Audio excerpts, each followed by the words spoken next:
Maharashtra TV आपल्या हक्काचा media. पूर्णच आरक्षण मिळावं, सगळ्या कुणबी 54 लाख ज्या कुणबी नोंदी सापडल्या सगळ्यांना कुणबींचे दाखले देऊन सरसकट सगळ्या समाजाला ओबीसीमध्ये आरक्षण मिळालं पाहिजे या मागणीसाठी मराठा समाजाचे एक प्रचंड मोठं आंदोलन महाराष्ट्रात उभं राहिलेलं आहे आणि त्याचाच एक भाग म्हणून त्यांनी मुंबईला येण्याची धमकी शासनाला दिली होती। त्याप्रमाणे ते निघाले सुद्धा आणि आज माझ्यामध्ये त्यांचा मुक्काम जो आहे तो पुण्याकरातून लोणावळ्यामध्ये मुक्काम आहे अशी माहिती मला आलेली आहे। हे मराठा समाजाचं हे जे आंदोलन जे आहे ते 26 तारखेपासून मुंबईमध्ये जाहीर करण्याचं त्यांनी जाहीर केलेलं आहे। तत्पूर्वी जर महाराष्ट्र शासनानं जर का त्यांची मागणी मान्य केली तर जिथं आहे तिथून ते परत जातील किंवा गुलाल उधळायला ते मुंबईत येतील अशा प्रकारचं जरांगे साहेबांचं या ठिकाणी स्टेटमेंट आलेलं आहे।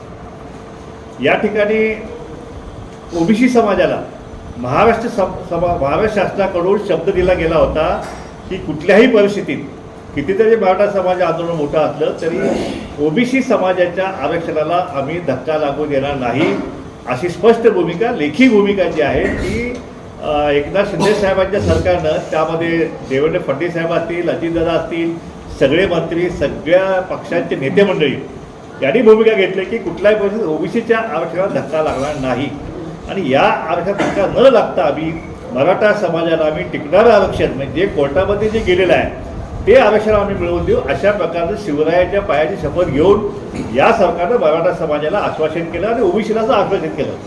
परंतु या मराठा समाजाच्या 54 लाख नोंदी ज्या सापडल्या, ज्या आतापर्यंत फक्त जरांगे म्हणत होते की 54 लाख सापडल्या, 54 लाख सापडल्या, आम्ही त्याच्याकडे दुर्लक्ष करत होतो, आमचा वेट अँड वॉच चालू होता।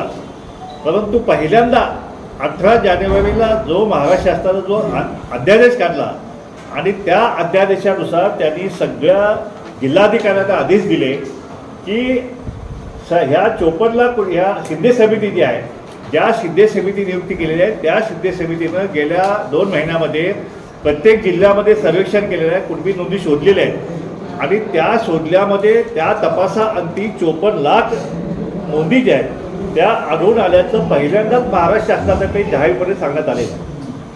म्हणजे आता 54 लाख कुणबी नोंदी ह्या शिंदे समितीला सापडलेल्या आहेत अशा प्रकारचं स्पष्ट वक्तव्य या आदेशामध्ये केलेलं आहे आणि आता हे 54 लाख नोंदी देण्याचं काम जे आहे ते युद्ध पातळीवर सुरू आहे।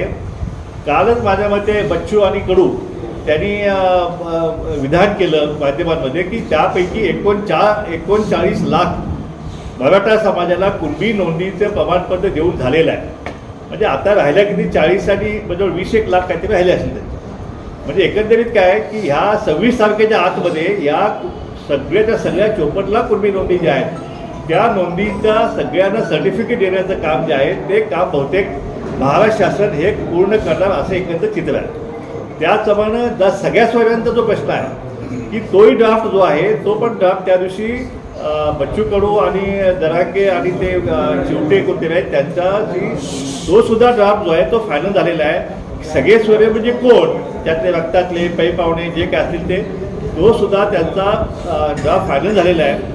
पण 54 लाख नोंदी दिल्याशिवाय आम्ही तो ड्राफ्ट आम्ही मान्य करणार नाही अशा प्रकारची भूमिका जरांगेने घेतल्यामुळं तो ड्राफ्ट अजून सरकारकडून फायनल झालेला नाही, पण तो होणारच आहे। अशा प्रकारे 54 लाख नोंदी, त्यांना कुणबी प्रमाणपत्र आणि त्यांच्या सगळ्या सोयऱ्यामध्ये जवळ किमान 5 जरी धरले तरी 2-2.5 कोटी मराठा समाजाला ह्या कुणबी प्रमाणपत्र देऊन ओबीसीमध्ये घालण्याचा जो जरांगेची मागणी आहे ती सरकार पूर्णपणे मान्य करण्याच्या मनस्थितीमध्ये आहे।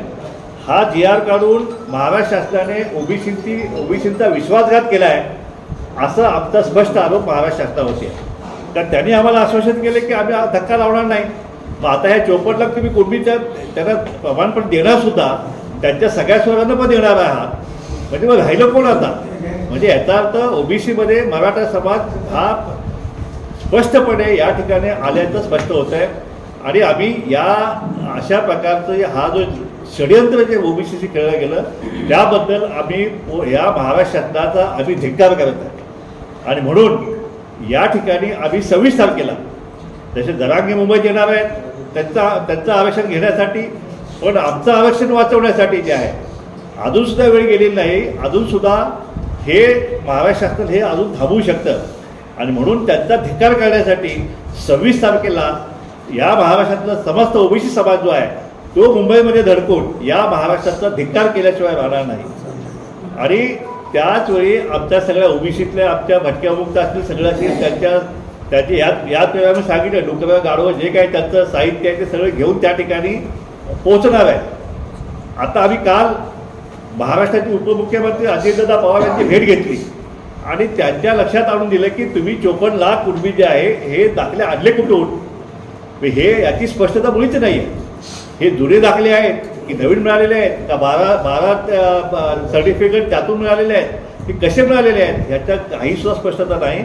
आमची मागणी आम्ही काल मागणी केली की ह्याचं स्पष्टता जी आहे हे सरकारनं ह्याची स्पष्टता केली गेली पाहिजे. ही 54 लाख दाखले आता काल तर आम्ही ऐकतो की 57 लाख झाले, 57 लाख दाखले झाल्याचं आम्ही ऐकतोय. महाराष्ट्राचे जे मुख्य सचिव आहेत त्यांनी स्वतः सांगितलं 57 दाखले झाले. मग आता ह्या 57 लाख दाखल्याचं हे कुठले दाखले आहेत हे, कारण यापूर्वी 67 पासून जे दाखले मिळालेले कुणबी समाजाला याचाही त्यात अंतर्भूत आहे का.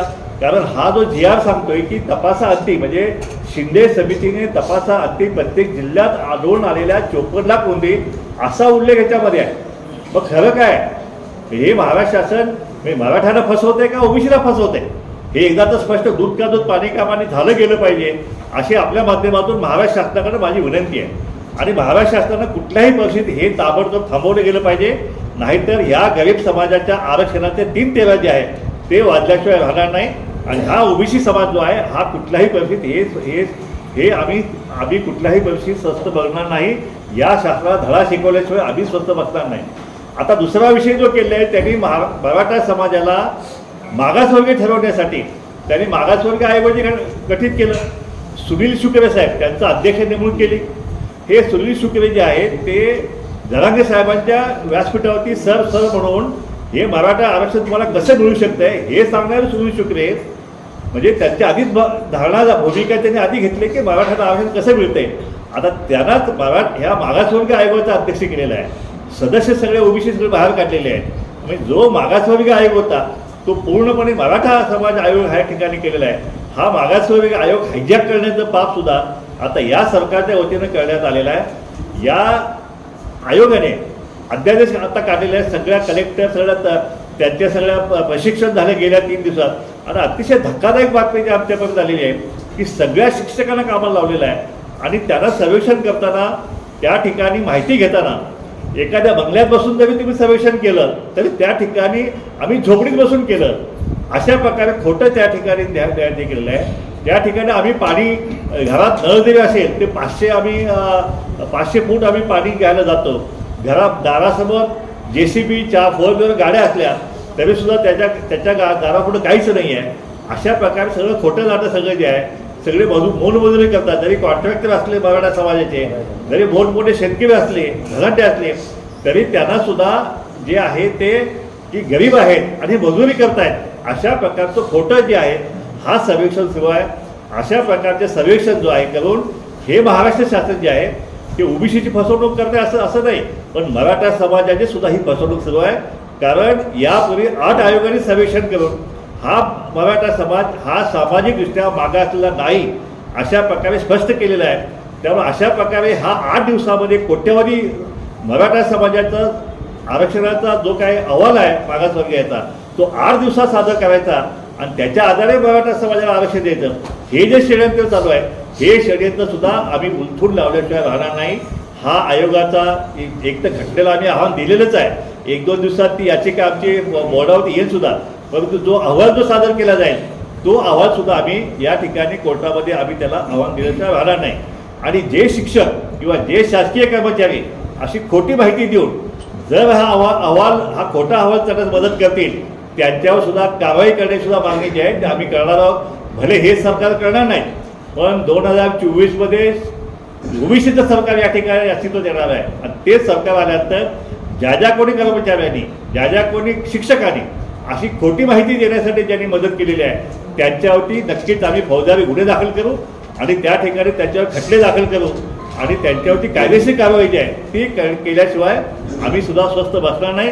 माझ्या आपल्या माध्यमातून सगळ्या कर्मचाऱ्यांना आणि शिक्षकांना विनंती आहे, हात जोडून विनंती आहे की आपण कुठल्याही परिस्थितीत आता खोटा सर्वेक्षण जे आहे, असे खोटे दाखले, खोटे रिपोर्ट, खोटी माहिती जी आहे ती करून तुम्ही या संविधानाच्या चिंध्या उडवू नका, एवढीच आमची तुम्हाला विनंती आहे.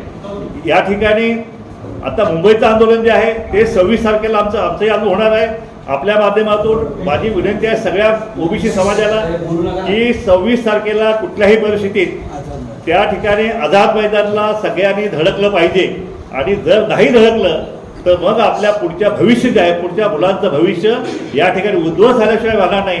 पुढच्या पिढ्या गावागावामध्ये आपल्याला गुलामगिरी म्हणून करायला लागेल. म्हणून आपण कुठल्याही परिस्थितीत सगळं काम बाजूला सोडून 26 तारखेला आपण मुंबईला या ठिकाणी आपण आंदोलनासाठी आपण यावं असे आपल्या माध्यमातून सगळ्या ओबीसी समाज, त्यामध्ये तेली, चाळी, माळी, कुष्टी, कुंभार, धक्के, वडार हे सगळे असतील. त्यामुळे मुंबईमध्ये आगरी समाज मोठा आहे, त्या ठिकाणी आगरी समाज नेते या ठिकाणी उपस्थित आहेत. महाराष्ट्रामध्ये वंजारी समाज त्या ठिकाणी मोठ्या संख्येने त्यात सहभागी होणार आहे. कुणबी समाज मुंबईमध्ये आणि कोकणामध्ये कुणबी समाज त्या ठिकाणी मोठ्या संख्येने या ठिकाणी आंदोलनात सहभागी होणार आहे. त्यामुळे आम्ही भले तेवढी साधनं आमच्याकडे नसतील, पण जी काही साधनं उपलब्ध आहेत ती साधनं घेऊन आमचा सुद्धा हल्लाबोल जो आहे त्या या आरक्षणाच्या बाबतीत सरकारवरती आम्ही केल्याशिवाय राहणार नाही. अजूनसुद्धा सरकारला वेळ गेलेला आहे. अजूनसुद्धा त्यांनी हे सगळं थांबवून जे टिकणारं आरक्षण कोर्टामध्ये आहे, आता सगळेच जर तुम्ही मराठ्याला कुणबी दिलं मग तुमचं हे टिकणारं आरक्षण जे कोर्टामधलं आहे ते घ्यायला खाली मराठा शिल्लक पाहिजे की नाही. त्यामुळे आता मराठा शिल्लक जर राहणार नसेल, या महाराष्ट्रातून संपूर्ण मराठा जमातच या ठिकाणी नष्ट होण्याच्या मार्गात सगळेच कुणबी होणार आहेत. जे या आपल्या आर्मीमध्ये मराठा बटालियन आहे त्याचं नामकरण कुणबी बटालियन करावं लागणार आहे. ज्या संघटना मराठा समाज आहेत ते मराठा महासंघातून कुणबी महासंघ करावं लागणार आहे. त्या ठिकाणी मराठा क्रांती ठोक मोर्चा आहे, त्यांचं सुद्धा नामकरण आता मराठा कुणबी क्रांती मोर्चा ठोक मोर्चा करावं लागणार आहे. त्यामुळे ज्या मराठा समाज संघटना आहेत त्या सगळ्यांना कुणबी समाज संघटना म्हणून करावं लागणार आहे. त्यामुळे हे नामकरण कुणबी होणार आहे. आणि अशा तऱ्हेनं हा जो विषय जो आहे, आणि एकदा ज्यांनी कुणी कुणबीचा दाखला घेतला की त्यांना त्या मराठा समाज बांधवाला पुन्हा EWSचं आरक्षण आयुष्यात कधी मिळणार नाही. त्यानंतर जे काय आता क्युरेटिव्ह पिटिशन आहे, जे शिंदेसाहेबांनी शिवरायाची शपथ घेऊन जे आरक्षण देण्याचं मान्य केलेलं आहे ते आरक्षणसुद्धा ज्या लोकांनी कुणबी दाखले घेतले आहेत त्यांना ते सुद्धा आरक्षण मिळणार नाही. 40% आरक्षण जे आहे ते सुद्धा मिळणार नाही आहे. जर या ठिकाणी कुणबी दाखले घेऊन कुणबी ओबीसीमध्ये आले, ओबीसीचं आता रोहिणी आयोगाच्या माध्यमातून ते रोहिणी आयोग नेमलेल्या केंद्रानं त्याचा अहवाल सादर झाला आहे आणि त्याच्यामध्ये 9% असं वर्गीकरण करण्यात येणार आहे. आणि जर कुणबी म्हणून मराठा समाज यात आला तर कुठल्या तरी एका 9% त्याला जावं लागेल. आणि त्या 9% जे सध्याचे ओबीसी आहेत त्यांच्यासोबत कॉम्पिटिशन करून त्यांना फक्त 2% जास्त आरक्षण या मराठा समाजाला कुणबी दाखले घेतले तरीसुद्धा मिळणार नाही. कारण आता आमचं हे जे आहे, आमचं जे मेरिट आहे ते आता 96% गेलेलं आहे. ओबीसीचं आरक्षण, ओबीसीच्या विद्यार्थ्यांचं मेरिट 96% गेलेलं आहे. मग आता मराठा समाज समजा कुणबी जरी झाला तर त्यांना त्या कॉम्पिटिशनवर उतरावं लागेल आहे. म्हणून 2% जास्त होणार नाही. कुणबी दाखले घेऊन मराठा समाजाचं जे नुकसान होणार आहे त्याची जबाबदारी कोण घेणार आहे माहीत नाही. त्यामुळं मराठा समाजाचे जे तज्ज्ञ आहेत, अभ्यासक आहेत, त्यांनी ह्याचा विचार करावा. कारण एकदा कुणबी दाखला घेतला की त्या मराठा समाज बांधवाचे परतीचे दोर कापलेले असतील. पुढं दुसरा कुठलाही मार्ग नाही, फक्त कुणबीच म्हणून. कारण once backward is always backward. एकदा बॅकवर्ड झाल्यानंतर पुन्हा जर म्हणा नाही आता आम्हाला ते कुणबी नको, आता आम्हाला पुन्हा मराठा समाज जायचा आहे, तर ते मुळीच शक्य होणार नाही. अशा प्रकारची पद्धत या घटनेमध्ये दिलेली नाही आहे. म्हणून माझी विनंती मराठा समाज बांधवांना सुद्धा की आपल्याला नक्की काय पाहिजे, कुठलं आरक्षण पाहिजे हे आपण नक्की करा. आज सध्या मराठा समाजाला आरक्षण आहे का, तर आहे. घटनात्मक आरक्षण आहे का, ते सुद्धा आहे. तो कुठलं आरक्षण आहे तर ते त्याला EWSचं घटनात्मक आरक्षण आहे. आणि ते त्यांनी 10% 8.5% आरक्षण त्यांना मिळालेलं आहे. एकदा कुणबी दाखला झाला की यातलं 1% सुद्धा आरक्षण तुम्हाला घेता येणार नाही. त्या ठिकाणी कुणबी आणि जे मूळ कुणबी आणि बाकी सगळे ओबीसी आहेत त्यांच्यासोबतच तुम्हाला कॉम्पिटिशन करावं लागेल. बाकी राहिला प्रश्न राजकीय आरक्षणाचा आहे.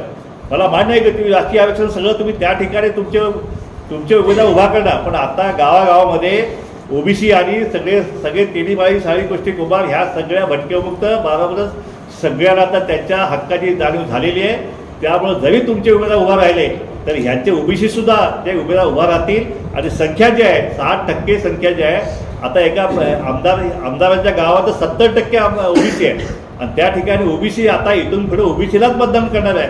त्यामुळं जरी राजकीय आरक्षणावर तुम्ही उभा राहिला तरीसुद्धा तुम्हाला ह्या राजकीय आरक्षणाचा सुद्धा लाभ जो आहे तो घेता येणार नाही. तुम्हाला ओबीसीची कॉम्पिटिशन तुम्हाला करावं लागणार आहे. आणि संख्याबळानुसार ओबीसी आता गावागावामध्ये सुद्धा कुणाला ऐकत आहे, तुमचे जिल्हा परिषद असतील, पंचायत समिती सदस्य असतील, त्यामध्ये सुद्धा आता तुम्हाला ओबीसीचेच उमेदवार जे आहेत ते निवडून आलेले दिसतील. यापुढं मात्र आता ह्या सगळ्या निवडणूक प्रक्रियेमध्ये, कारण आता काय झालं आहे, सरकार यांचं आहे, मुख्यमंत्री यांचे आहे, आमदार यांचे आहेत, एक आमदार जाऊन तिथं टाळा लावत आहेत. ह्या मंत्र्याला टाळे लावण्याची ऐतिहासिक घटना जी आहे की मराठा समाजाला हे ओबीसीत आरक्षण दिलं गेलं पाहिजे म्हणून मराठा समाजाचे आमदार त्या ठिकाणी टाळे लावत आहेत. मग आता इथून पुढे जे आहेत ओबीसीने निर्णय घेतलेला आहे, कुठल्याही महाराष्ट्रामध्ये जे आहे ते ओबीसीचेच आमदार जे आहेत त्या ठिकाणी निवडून आणण्याचा निर्णय जो आहे तो सगळ्या ओबीसीने घेतलेला आहे. त्यामुळं या सरकारनं आता सरकारला शहाणपण नाही सुचलं तर 24 निवडणुकीमध्ये या सरकारचा धडा शिकवल्याशिवाय किंवा त्यांना घरचा रस्ता दाखवून त्या ठिकाणी ओबीसीचं सरकार आणल्याशिवाय आता ओबीसी या ठिकाणी स्वस्त बसणार नाही म्हणजे नाही.